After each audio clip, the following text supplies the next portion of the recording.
She left right when my life finally became stable. I still remember the day she said it, the way the words felt heavier than anything I'd ever carried. I'd been building myself back up for years, late nights at work, missed weekends, endless sacrifices. And just when I thought it all finally made sense, she walked out the door like it was nothing. I suppose I should start from the beginning.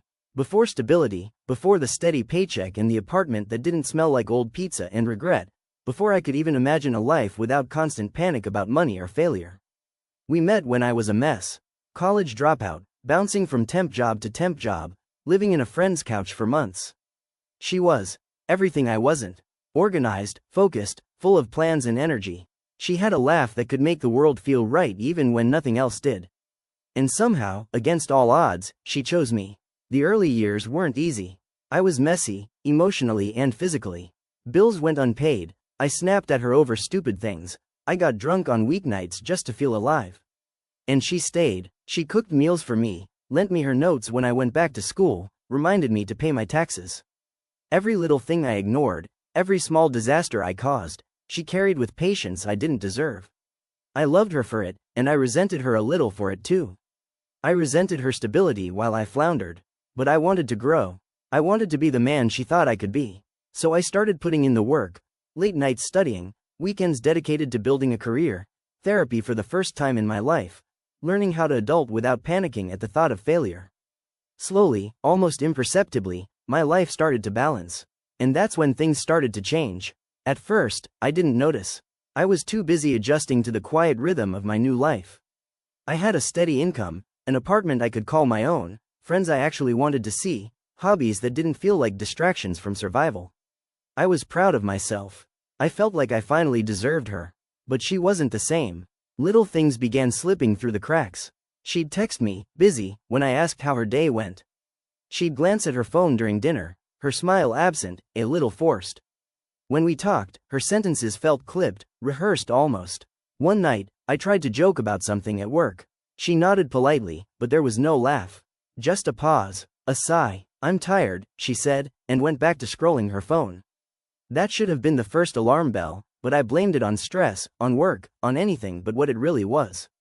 Then came the weekend routines. We used to plan Saturday mornings together. Coffee at the little cafe down the street, long walks, spontaneous plans. Now, she'd say she wanted me time, or to catch up on reading. I didn't want to seem needy, so I let it go. And the more I let it go, the wider the space between us grew. I remember lying in bed one night, staring at the ceiling, wondering why the person I loved more than anything was drifting away, silently, imperceptibly. I asked her, gently, "Are we okay?" She smiled and said, "Of course. Don't overthink," but her eyes didn't meet mine. And that's when the gnawing started, the realization that something fundamental had shifted. I tried to compensate. I cooked dinner more often, planned small weekend trips, tried to talk about feelings without overwhelming her. Nothing changed. Every "I love you" from me was met with a shrug, a distant nod, or silence. And I began questioning myself. Was I not enough? Was this my fault? Did all those years of struggle mean nothing? Every accomplishment felt hollow if I couldn't share it with her. Every promotion, every milestone, every small victory in my life was now a reminder of how far apart we had drifted. I remember one night, sitting across from her at the kitchen table, my hands gripping a coffee mug so tightly I left imprints. "Talk to me," I said. "Please, I feel like I don't know you anymore." She looked at me for a long time, and then she said something I'll never forget. "I think I've changed, and maybe you have too. We're not the same people we were." The words didn't sting at first. They didn't even register. I just nodded, a hollow, mechanical gesture. But later, lying in bed, I replayed them over and over, trying to find a hidden meaning, a misstep I could fix. And that's when I realized, sometimes there is no single cause. Sometimes, stability isn't a bridge, it's a mirror. And what I saw reflected back was not what I wanted. At first, the distance was subtle, so subtle that I convinced myself it was normal. We still kissed when I left for work, we still said, "Good night," but there was no lingering touch, no quiet conversation in bed that lasted past the hum of the ceiling fan. Our mornings became robotic. Wake up, shower, breakfast, work. Even our shared meals felt like routines rather than connection. I tried to pinpoint the exact moment it started, but the truth is, it was 1,000 little things. The way she stopped texting me random thoughts during the day. The way she didn't laugh at my jokes like she used to. The way she sometimes seemed relieved when I left the room. One evening, I came home excited about a promotion I'd just received. My chest felt heavy with pride, my hands shaky with adrenaline. "Guess what?" I said, holding up the letter. "I got it, I finally got it." She looked up from her phone. "Oh, that's good," she said. Just that, no hug, no smile, no spark. My heart sank, but I laughed it off. "Thanks, I guess." That laugh, hollow and forced, lingered in my throat long after. It's incredible how small gestures, or their absence, can plant doubt. How a single shrug, a diverted gaze, fine, instead of enthusiasm can feel like a quiet death. I tried to talk to her. I really did. I wanted to understand. "Are you happy?" I asked one night. She avoided my eyes, spinning a fork through her salad. "I don't know," she said, almost whispering. That's when the panic set in. Not loud, not dramatic. Just a quiet, gnawing terror that maybe she was slipping away and there was nothing I could do. I asked again, in different ways. "Do you still want to be with me? Is something wrong? Are we growing apart?" She'd answer politely, vaguely, like she was navigating a conversation with someone she cared about, but not deeply anymore. Every answer felt like a brick dropped on my chest. But I kept trying. I couldn't stop myself. Because if I didn't try, if I didn't fight, then what was left? Regret. And the thought of losing her without understanding why was unbearable. I began watching her, not in a creepy way, but in the way someone notices a loved one slipping away. The small cues became unbearable. The way she lingered a little too long on her phone. The way she smiled at things I didn't understand. The way she sighed when I mentioned plans for the weekend. I tried to fill the gaps with my own routines, workouts, hobbies, late-night calls with friends, but everything I did felt empty without her. Even success felt muted. Promotions, pay raises, new apartments, it didn't matter. Without her, it was hollow. And every night, lying in bed alone while she was scrolling her phone across the room, I felt a mix of confusion and rage. Why now? Why, after all the years, all the effort, all the late nights and sacrifices, would she walk away? I began to blame myself. Every argument, every missed call, every time I wasn't enough, became a reason in my mind for her distance. I revisited old memories, dissecting every interaction, wondering if I'd misread her, if I'd failed somehow. I realized something terrifying. The more stable I became, the more obvious her absence of need for me became. When I was struggling, she stayed because she needed me. When I succeeded, she stayed less. It didn't make sense, but it felt painfully true. The irony hit me like a punch. The life I built to prove my worth, to secure our future, might have been the very thing that pushed her away. She left right when my life finally became stable. I still remember the day she said it, the way the words landed like a hammer to my chest.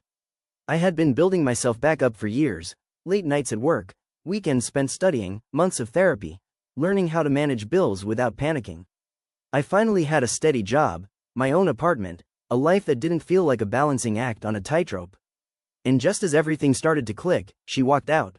Before stability, everything about us was chaos. I was messy, lost, bouncing between temp jobs, living off friends' couches, barely scraping by. She was the opposite, organized, ambitious, full of life. Somehow, against all odds, she chose me. She carried me through my worst, reminded me to pay my taxes, cooked meals when I could barely get out of bed. I loved her for it, and I resented her a little too, because it highlighted just how little control I had over my own life. I wanted to grow for her, and eventually, for myself. I put in the work, slowly building a career, learning to handle responsibility without panicking, learning how to be someone worth keeping. And as I grew, something subtle began to change between us. At first, it was almost invisible. She still laughed at my jokes sometimes, still kissed me goodbye, but her eyes no longer lingered. She'd text me, busy, instead of recounting her day, glance at her phone during dinner, her smile polite but distant. I noticed these things and tried to ignore them, blaming stress or work or anything but the truth. Then came the weekends. We used to plan mornings together, coffee, long walks, spontaneous adventures. Now she said she needed me time, or to catch up on reading. I let it slide, thinking it was normal, but every me time pushed us further apart. I began lying in bed at night, staring at the ceiling, wondering why the person I loved seemed to be drifting away silently. I tried to talk to her. I asked, gently, "Are we okay?" She smiled, said, "Of course. Don't overthink it, but her eyes didn't meet mine.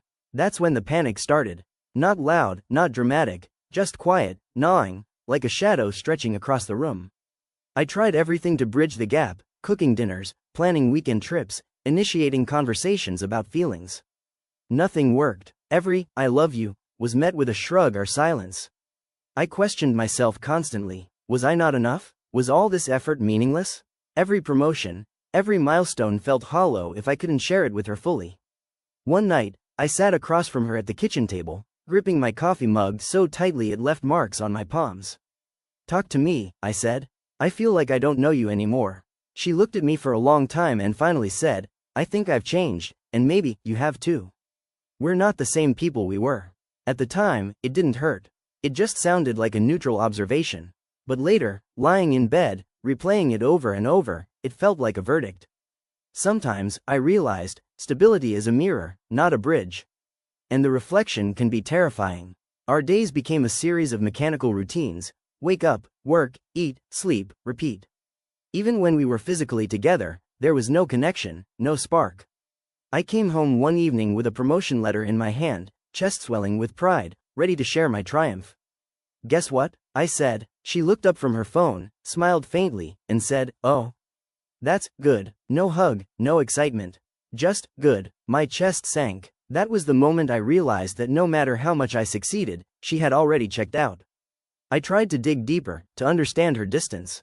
"Are you happy?" I asked one night. She avoided my gaze, spinning her fork through her salad. "I don't know," she whispered. That quiet uncertainty felt like a blade sliding across my heart. I asked again in different ways, trying to find a reason, trying to find a fault in myself I could fix. Every vague, rehearsed answer pushed me further into confusion and self-doubt. I began watching her, noticing every subtle cue. The way she lingered too long on her phone, the way she sighed when I suggested plans, the way she smiled at things I didn't understand. I tried filling the void with my routines, friends, workouts, hobbies, but nothing worked. Success felt muted, joy felt hollow, and every night alone while she scrolled her phone in the other room was a reminder that she was slipping away. The self-blame was relentless. Every argument, every quiet moment, every time I wasn't enough became a reason in my mind for her distance. I revisited old memories, dissected every word, every gesture, wondering where I had failed. I realized something cruelly ironic: the more stable I became, the more obvious her lack of need for me. When I was struggling, she stayed because she wanted to help. When I succeeded, she stayed less because she no longer needed to. My growth, meant to prove my worth, had become a mirror showing me that our connection was never about me at all. Then the day came. I came home, heart full of hope, thinking maybe we could talk, maybe we could fix things.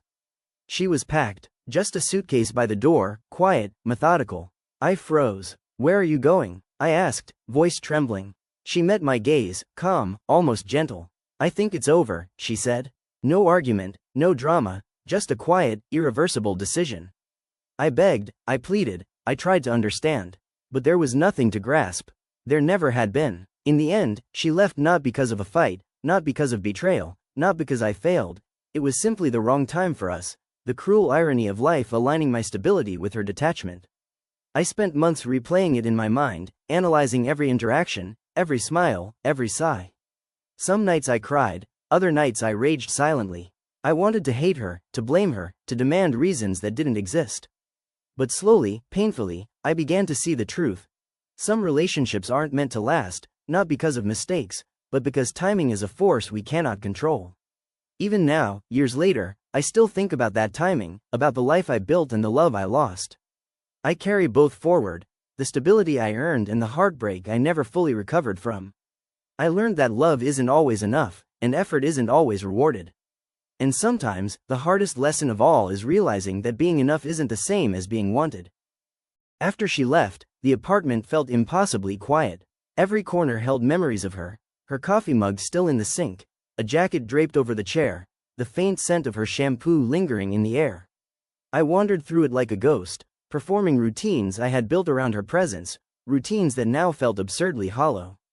Making breakfast felt like a rehearsal for a life that no longer existed.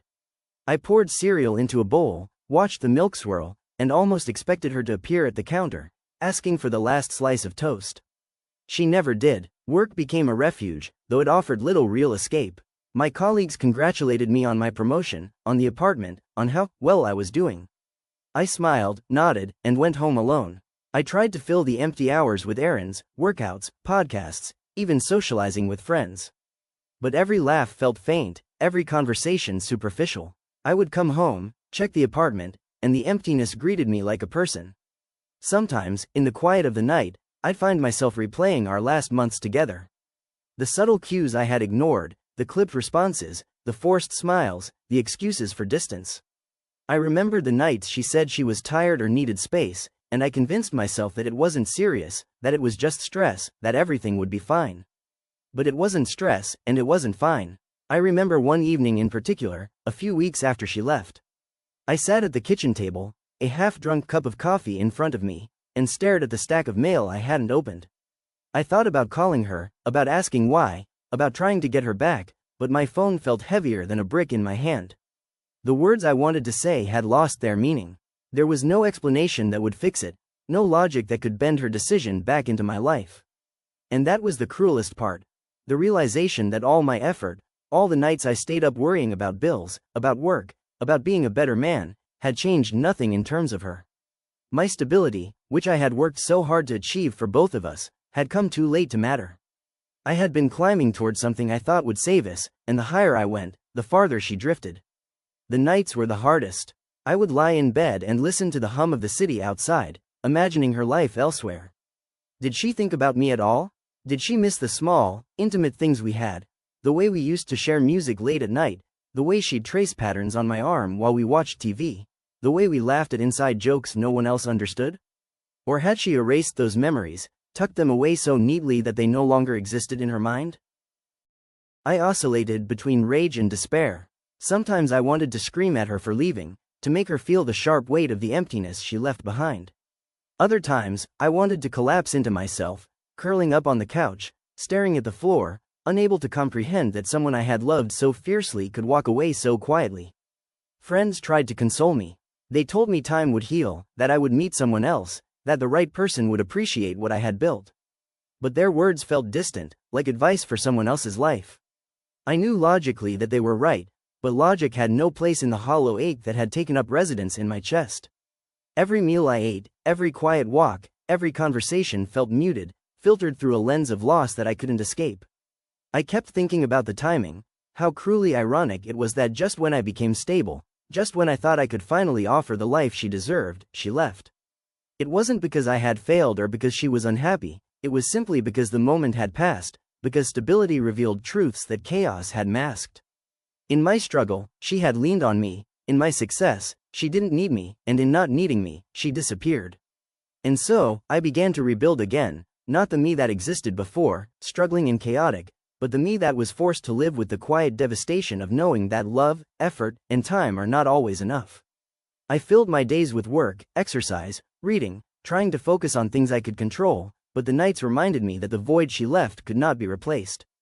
Every memory was a thread, pulling me back, a reminder of what stability had cost me, the one person I thought would stay no matter what.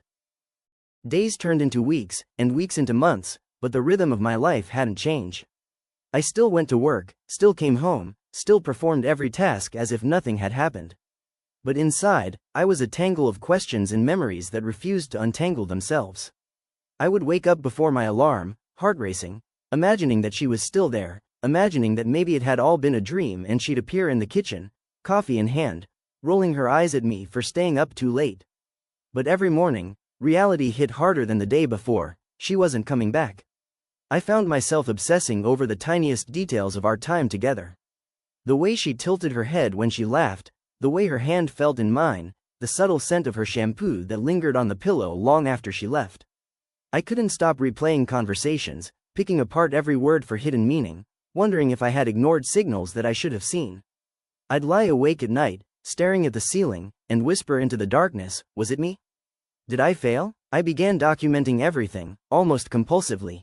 I kept a notebook where I wrote down moments I thought were signs, small moments of distance, brief flashes of irritation, times when she seemed less interested. I reread old texts, emails, and messages, analyzing the tone, looking for clues I might have missed. It became a daily ritual, a way to convince myself that understanding the why could somehow lessen the pain. But it never did. I remember one Sunday, I decided to clean the apartment top to bottom. I scrubbed the floors, organized the kitchen cabinets, folded laundry that had been left in a heap for weeks. I did it not because I wanted a clean space, but because I needed to feel like I was regaining control, even if it was just over dust and dirty dishes. After hours of work, I stood in the middle of the apartment, exhausted, and realized that no amount of cleaning could remove the emptiness that had settled here. Some nights I tried to sleep, but the silence was unbearable. I'd lie in bed and imagine her life somewhere else, laughing without me, cooking for herself, maybe even forgetting little habits that used to define us. The thought would twist in my chest, a relentless ache that made me feel both insignificant and painfully aware of what I had lost. I tried connecting with friends, but even they didn't fully understand. "Time heals," they said. "You'll find someone else." And I would nod, smile politely, even laugh, but inside I felt the hollowness. How could they understand? This wasn't just a breakup. This was a lifetime of effort, commitment, patience, and sacrifice, all seemingly erased in a single, quiet departure. I started walking long distances late at night, wandering the streets, just moving, trying to exhaust myself into a place where sleep might come easier. Sometimes I passed couples laughing, or people holding hands, and each sight was a knife in my chest. I wanted to scream, to tell them they didn't understand, that love wasn't always enough. But I didn't. I just kept walking. Work became both a refuge and a trap. I poured myself into projects, stayed late, volunteered for extra shifts. Every success, every acknowledgement from bosses and colleagues, felt tainted. There was no one to share it with, no one to celebrate it with, no one who cared enough to notice beyond polite smiles and congratulations. I realized that stability, which I had worked so hard to achieve, was meaningless without someone to share it with. I remember one evening, I poured a glass of wine, sat at the balcony, and looked out at the city lights. The skyline was beautiful, alive, full of promise. And yet I felt nothing. I realized that the life I had built, the apartment, the career, the financial stability, was no longer a victory. It was a monument to absence. A reminder that love isn't a reward for effort. Sometimes it's a timing issue.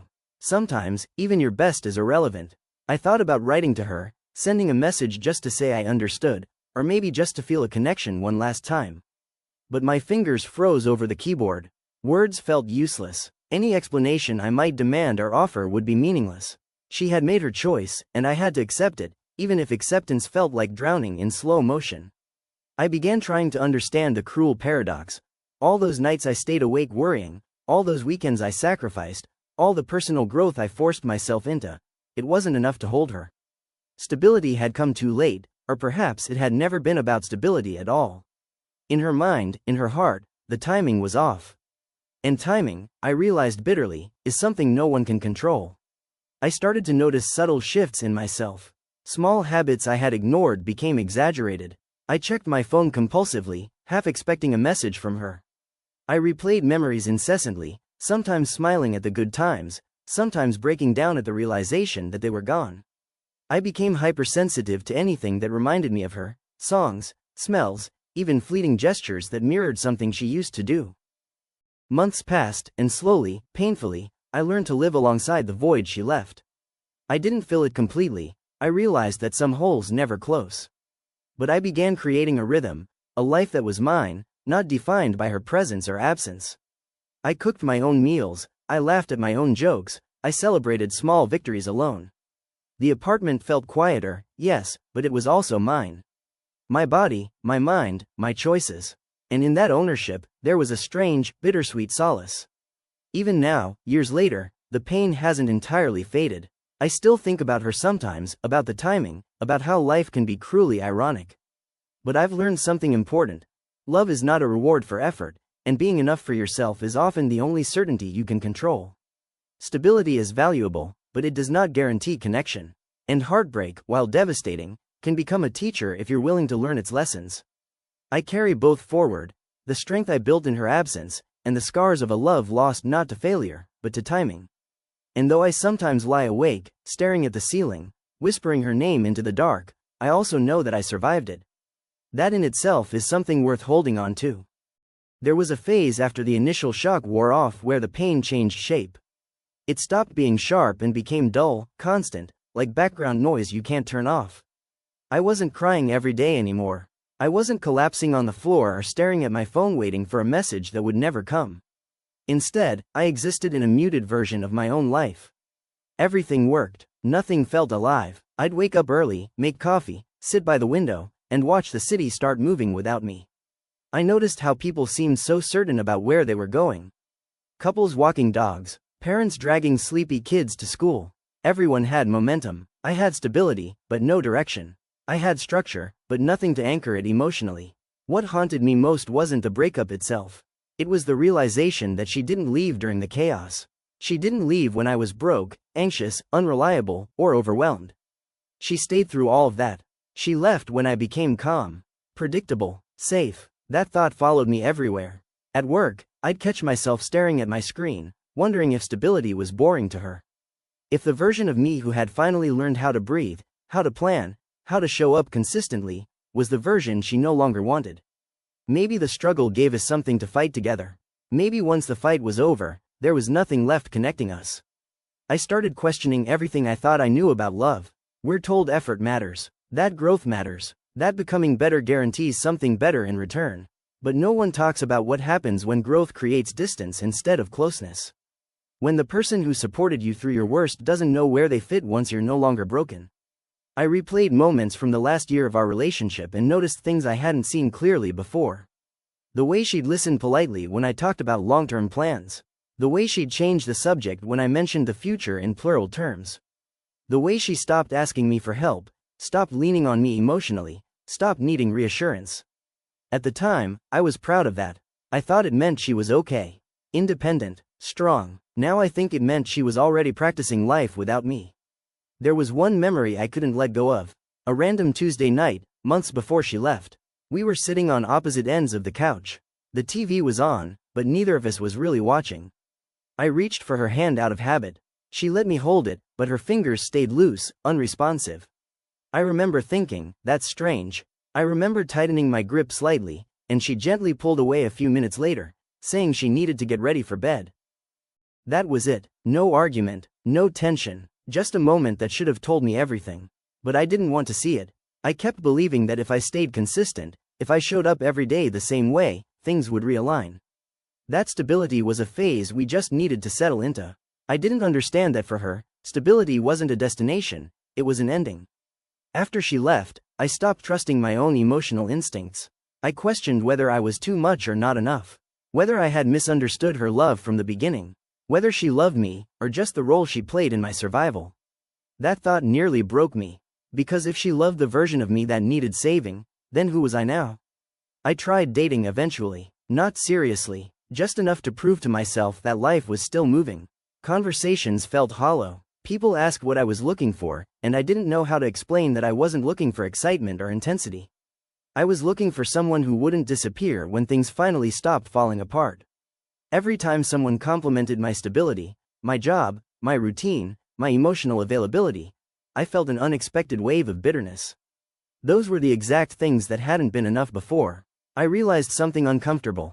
Heartbreak rewires you. It makes you suspicious of peace. It teaches you that calm doesn't guarantee safety, and consistency doesn't promise permanence.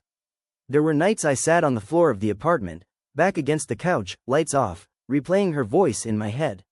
Not the dramatic conversations, not the breakup, just the casual moments, her asking if I wanted tea, her laughing at something stupid I said, her absent-mindedly touching my arm as she walked past. Those were the memories that hurt the most. Because they didn't come with warning signs. They didn't feel temporary, they felt real. Eventually, I stopped trying to figure it out. Not because I understood it, but because understanding wasn't changing anything. Some questions don't have answers that bring relief. Some truths don't make the pain smaller. I learned to let the silence exist without filling it with self-blame. I learned to sit with the idea that timing can ruin something good without either person being wrong.